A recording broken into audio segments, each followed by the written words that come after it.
Sorry I wasn't here last week. I was busy playing music around the country. But I'm here this week and I'm going to review two films. One film, one concept, two films. An original and a remake that was made like literally the year after. And the film we're talking about is Wreck and its remake Quarantine.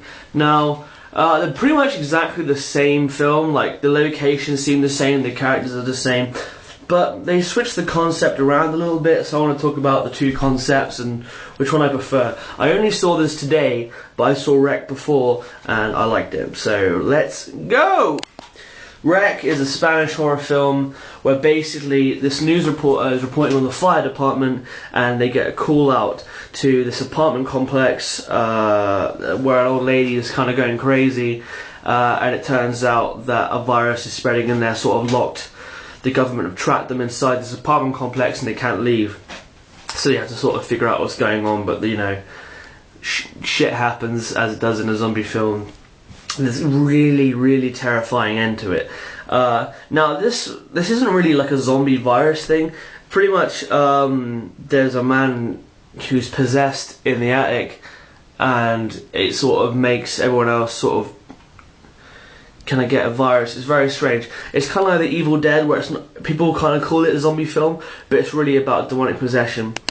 Now, not too long after Wreck was made, Quarantine, the American remake of Wreck, came out. Now, this is basically the same thing. It's about a news reporter who's reporting on the fire department. He goes to an apartment complex, a fire department, and they go to an apartment complex where there's a virus spreading because an old lady goes absolutely nuts, and then they get sealed in by the government. But this time, it's because of some sort of like rabies. It's like a super rabies.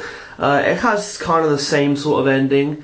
And it's it's just as scary, though I think Wreck had more, what's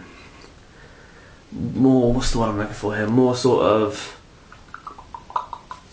atmosphere and intensity to it. Though this film was very good and very scary, this is more of a zombie film, where Wreck was more of a sort of fight for survival sort of film. I'd give Wreck 5 out of 5 and I'd give this 4 out of 5. I like them both. This kind of has more rewatch value, but that could be only because it's actually in the English language. I don't mind like subtitled films, but I find they don't have as much rewatch value. The only really film I have that has subtitles in it that has rewatch value is probably Battle Royale. But Wreck is good, this film's good, check them out. Sorry I wasn't here next week, but I'll do that review another time. And yeah, I'll see you next week.